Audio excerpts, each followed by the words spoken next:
Hi,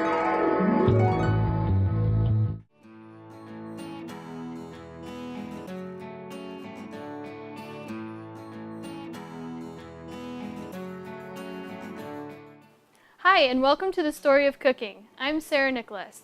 This show explores people and their unique story of cooking. Each week, we take a different story and tell you how to create that in your own home. You don't have to be a 4-star chef, but have a love for history and a passion for cooking, and you can create an amazing meal. Today, I'm joined by Chef Irvay from the International Culinary Center, which I had the pleasure of attending and graduated in May, and Chef Irvay was one of my chefs, so he's going to share 3 dishes that I learned in school that are very classically French. Welcome, Chef. Thank you to have me. Okay, so yes, we're going to do 3 very, very classic dishes. One is one of my favorite called the quenelles. Quenelles are very basic, made in French. This one we're going to do is it's like a dumpling, okay? It's a very small little dumpling, and we're going to serve this with a little chicken consommé who's getting ready. So today we're going to do chicken quenelle, the same one, yes, you did at the school, base of pretty much, the radio is very easy, it's pretty much 1-1-1. We're pretty much using 1 pound of chicken for maybe 1 cup of cream and 1 egg white. You can always adjust a little bit the chicken and or the cream or the egg white to depend the consistency you want, okay? All right, we're ready to go? Yes, okay. Please. Show me what we're doing. Everything is ready. What's very important when you do this recipe is everything has to be extremely cold to prevent the cream and the eggs and the chicken to separate, to be nice and smooth. Because you're creating kind of a mousse, a right? Mousse, exactly. A mousse. So it needs to be very nice and smooth, okay? For this we need a food processor like this one or whatever you have in your home kitchen, and we're ready to go. So I have very cold, lean, very important, a very lean chicken. Don't use the legs, use the breast. It's always much more easy, okay? So the first thing we're going to use, we're going to pulse the chicken first, and we have our pound. So now if you have a smaller food processor, you can maybe do half a pound, or do a smaller recipe. Right. Just to make sure you don't overfill the... Break your food processor. Well, I don't think the bread, it will just maybe not mix properly. Oh, okay, because you want it to be smooth. Exactly. Yep. So first we get the chicken.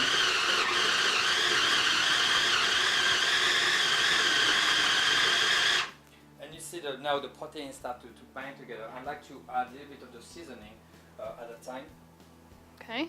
A little bit of salt and pepper. White pepper. White pepper, I try to stay away from the black because I don't mind the black little dot because we have a nice kind of white on the mousse at the end. So I don't mind, but to avoid this you can use white pepper. A lot of people, a lot of chefs don't like white pepper. I have no problem to white pepper. You can Does it taste a lot different than regular pepper? The white pepper, the black pepper, it's the you have the skin on the outside. Right. That's what gives you all the flavor. Gotcha. The white pepper, they can removing the oil. They wash it after it's dry, so they're removing the oil. They can removing a lot of flavor. So you still have the heat, but you don't really have the flavor of the Gotcha. pepper. Okay. You can use cayenne if you don't really want to use. But you can. Cayenne doesn't seem very French. Yes. But it still give you a good flavor. All right. So that was heavy cream, right? Just a little bit to kind of mix it nicely. I'm going to add the egg white. You don't want to run too long with the cream, okay? Because if you mix it with the cream, you're going to do a whipped cream. And last thing you want to do that makes sense. Or breaking the cream. So I'm going to add the egg white, and then we're going to finish with the cream.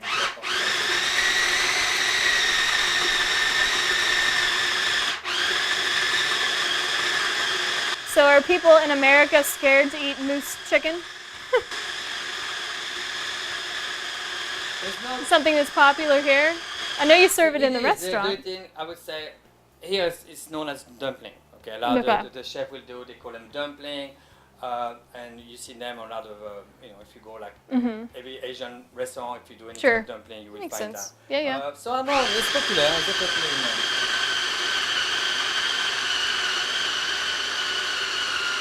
I've been told it was Jacqueline Kennedy Onassis' favorite food too. It was. Wow. It's very popular, and especially I would say quenelle, the little dumpling like this we're going to do and very small. Right. They are popular, but now the old school from the the 60s, 70s, you do like a large quenelle, Oh, and okay. wash and then bake in the oven. That losing a little bit is the touch. The reason is after they're done, you pretty much have to serve them the same day. So it's not like you can reuse. So in a restaurant, right. it can be a lot of waste. And it's a lot of work, it's a lot of the time consuming. Mhm. So it's not as popular. But hotel, bankrupt, prefix menu, you might find them. Yeah.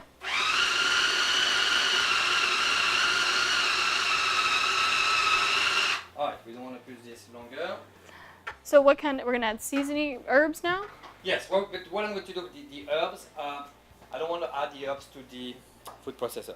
Oh, okay. Reason, I don't want them to be chopped. Okay. I don't want them to, and then they're going to start to bleed inside the bowl, so give you kind of a green color. Oh, okay. to That it. makes sense. I did that all wrong at school then. You did this wrong, you mix it with. Well, you have to be careful, just don't do them too long. You don't Right. pulse it quickly. Got it. And the first time you might do this, especially at home, you might have problem to, let me drop this in the sink. You might have problem to, they might be not smooth as you want, it might not be the consistency as you want, etc. Right. etc. You need a little practice. Here it was maybe a little too much for the size of the food processor, but it will work, okay? Looks good. Okay. And something I do for the herbs, and I like to keep it nice and straight. I don't like to chop my herbs like you will do by using a knife. It's something is very important. It's something we definitely teach at the ICC Mhm. is to slice your herb Right. instead to chopping your herb. I did retain that. You can do that. Good. So at the end, what I like to keep the herbs nice and tight together. And again, you just take the knife and you just Right. Is that also called chiffonade? yes. And pretty much just chopping everything, but by using the motion of slicing instead to Right. banging on the board for me. You just ring your knife and it's crushing the herb. So anytime I see this happening, it just Drives you I crazy. don't need that much. I think here we have enough. Okay. Even And that now, was if you- parsley? Yes, this is parsley. That Okay. even if you getting smaller, just slice again using your knife and use the. And is it important to have your herbs really dry? Yes. And if you look like now, the cutting board is still Mhm. is not green, so I didn't waste any of the herb inside. That's a good tip. Okay.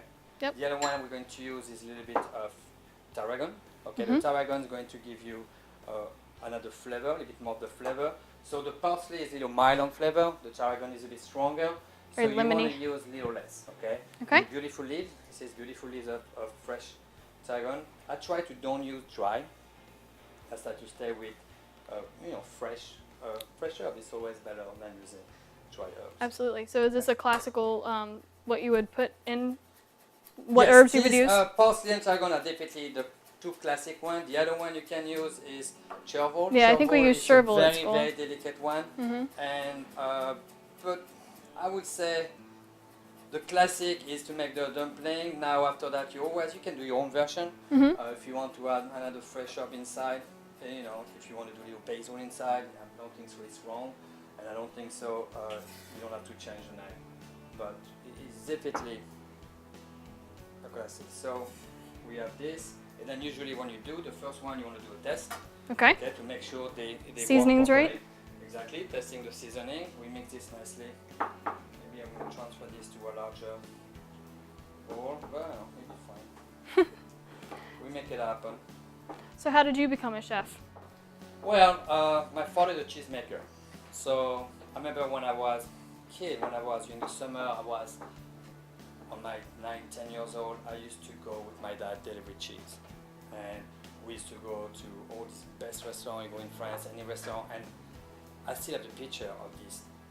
For me, they look like giants because I was maybe the high table here, so they look like a giant, a big hat, everything white.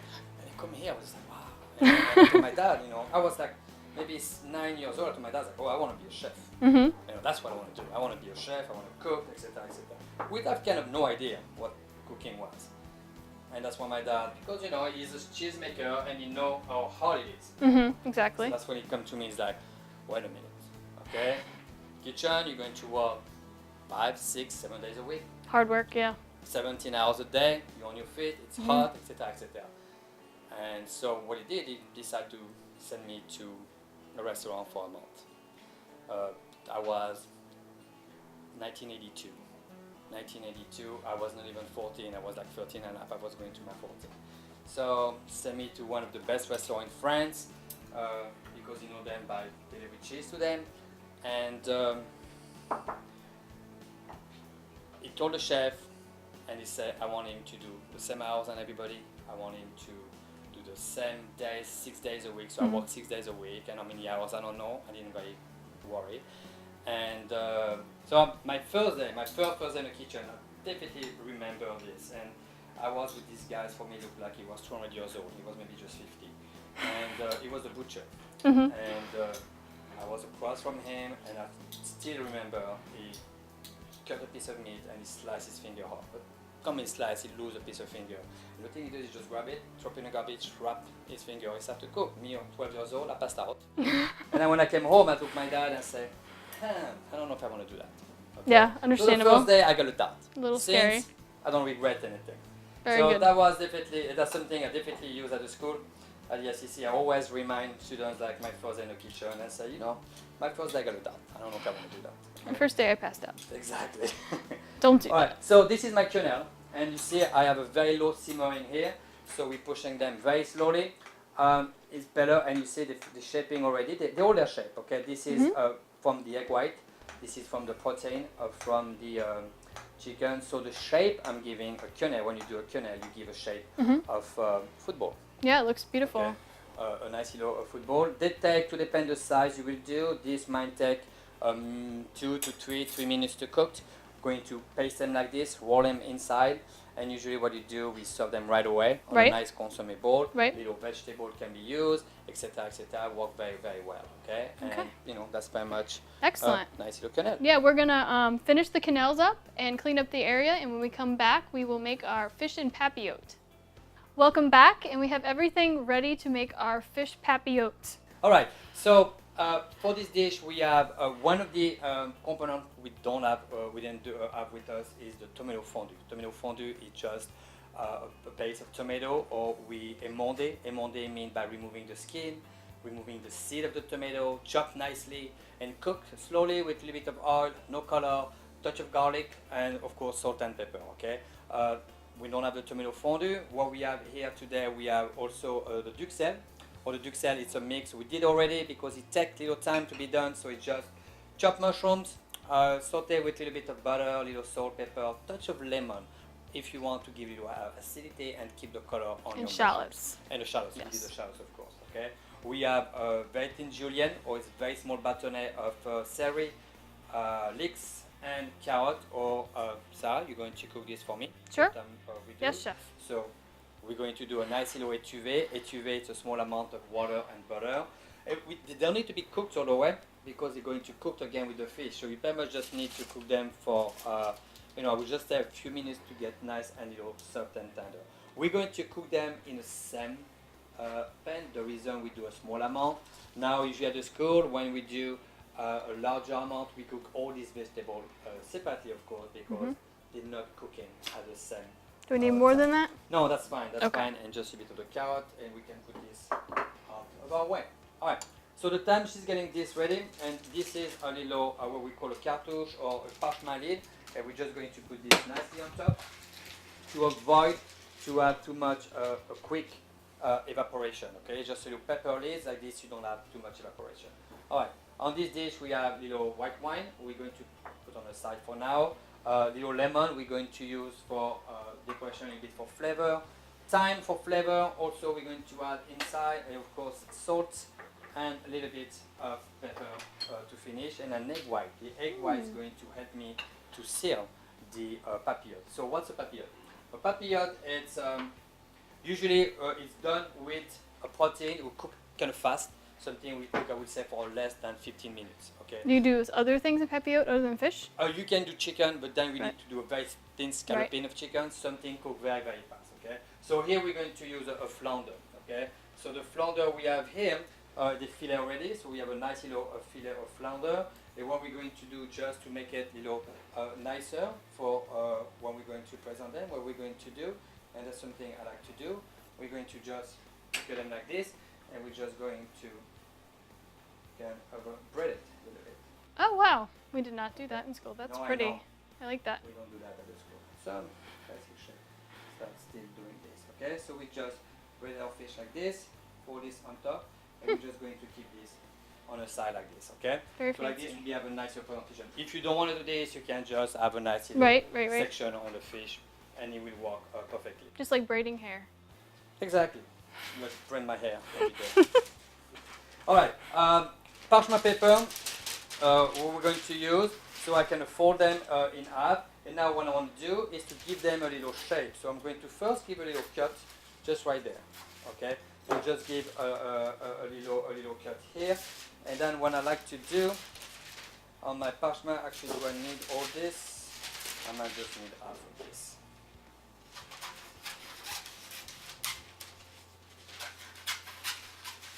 So, what's your favorite thing to make at home? Like My when you're favorite cooking for thing- your wife?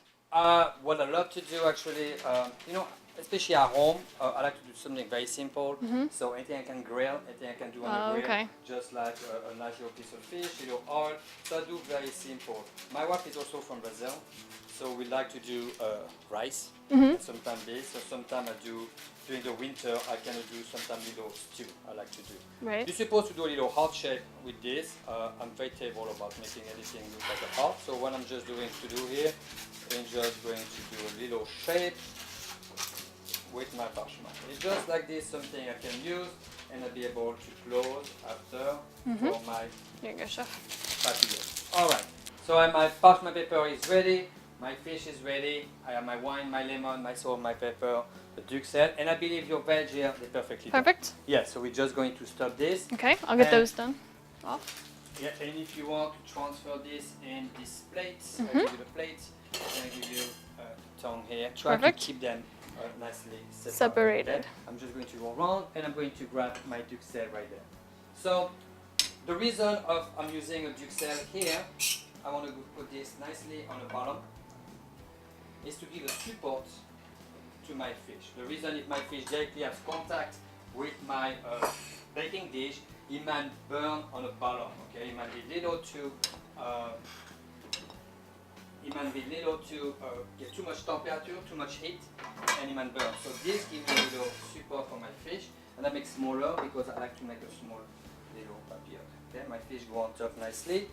Now we're going to add our little julienne, or the nice little season. It's very important in this dish that everything is seasoned properly, because after the parchment is closed, there's nothing you can add. So you're going to present this Right. to your guests, and if you miss your seasoning, you'll be not able to adjust. And this is something that you would open up at the table, right? You It's supposed to look beautiful. Well, usually, yes, you can open at the table. The waiter can open at the table, or you can open it just before you send.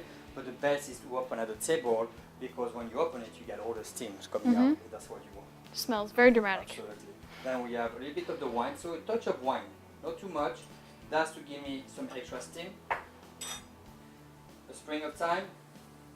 You can take a slice of lemon. I'm not going to put the lemon on, but what I'm going to do is just squeeze a few little drops of lemon right there. Okay? So now we're ready to close this. Okay? And I don't want to go too much in the center, just to be able to close it like this. Alright, so now we're ready to go.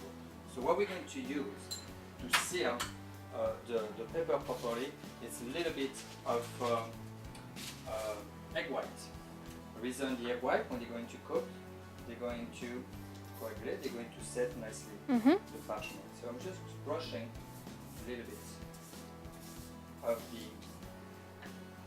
like this, pouring this, and that's when it's tricky. That's where you want to do small little twist, Right. and seal this properly. Okay. Do you want me to do that for you? You got it. You know, that's pretty much going done, and then we're going to bake. You want to finish this? Okay. Alright, I'll let you. I'm starting maybe on the wrong side for you. And the time she's doing this, the only thing I want to go around for a papillote, the reason it's very healthy, it's a very lean. You see, I'm not adding any fat here. Okay. The reason usually when you cook, you bake, wherever you need some fat. Here, because you have a closed vessel, and you're going to have a steam.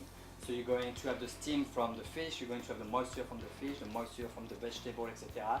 All this is going to give you a nice little steam and cooked all your vegetable and your fish properly. This size we have right there will take about 9 to 10 minutes to depend the size. It can take a little longer. Baked in an oven on a cooking tray, whatever you're having, you can using a cooking tray at about 350-degree oven. Okay, and the time will be about beautiful. The time will be about I would say the size like this between 8 to 10 minutes. Okay? And it's important to have it sealed so it puffs up. It's going to pop nicely. You brush them. I like to brush them a little bit with oil. It can be an olive, the cheapest oil you can find. Okay, you don't want to spend too much money on the oil for that. Right. And usually when you do, you just do a nice little crust, cut it on top, and then the best way is to transfer to your plate and serve to your guests right away. And you cut it right in the middle. And I like to cut Yep. just to cut right in the middle, and you know it's nice if you have the waiter go to the table or you go to your guest, you bring, you cut, and you get all this aroma going out. You know, the thyme, the flavor, and everything. Perfect. And it gives you a nice flavor. And that's it. Our papillote is done, ready to be baked in the oven at 350. excellent. So we're going to get the area cleaned up, and when we come back, we will have both dishes plated. Welcome back, and we have both our dishes plated. Yes, so our chicken mousseline is done. So we serve this with a little chicken consomme. It doesn't have to be chicken consomme. It can be a duck, whatever we want. So just to go over our mousseline quickly, same amount of, so I have half a pound of chicken, half a cup of cream, and 1 egg white, little salt, little white pepper, a little bit of parsley and tarragon. Okay. Our second one is our papillote. I remove them in the oven from a few minutes already now, so it can go down a little bit. But what you will do is just now take a scissor, if you can cut it, yes, and cut through the marshmallow like this. And usually I like to cut 2 little cross, and you pretty much, I'm going to open nicely as you can see. And like this you have your fish, is nicely cooked. You have a little bit of duxelle, a little bit of the liquid, your moisture. You can see the steam. And you start to see a little bit of the steam. Smells going good. out, okay? And I know you cannot smell this, but you have all the flavor beautiful. Little lemon for garnish, but if you want to squeeze, we can definitely add a lemon to give a nice little flavor. So we didn't have time to do dessert, but Chef, what would you do for a dessert? What's your favorite French dessert? I will not go about my flavor. I will say we did a French classic here. I will stay with a very French classic dessert. And I will say something will go very well now. It will be a nice little profiterole, so doing a little pâte à choux. Yes. Or it's a dough you baked twice, you cooked in the stove, and we baked in the oven. They get very light and hairy. And very much what you do, you just add a little ice cream on this, vanilla ice cream, and a little bit of a nice warm chocolate sauce. Yeah, that's what we did in school, with puff pastry with ice cream in the Yes, center. It was and really good. I would say to kind of complete a meal like this would be a great little, definitely a great little dessert. Excellent. It looks really good. So we have our chicken mousseline and our consommé broth, and our fish and papillote. We use flounder, and had a little bit of mushroom duxelle. But again, there are other options. We'll post that recipe online. Thank you. Thank you very much. Everything looks great, Thank and hope to see you again on the show sometime. Absolutely. Thank you for joining me on this chapter of the story of cooking. I'm Sarah Nicholas, along with Chef Irvay. See you next time.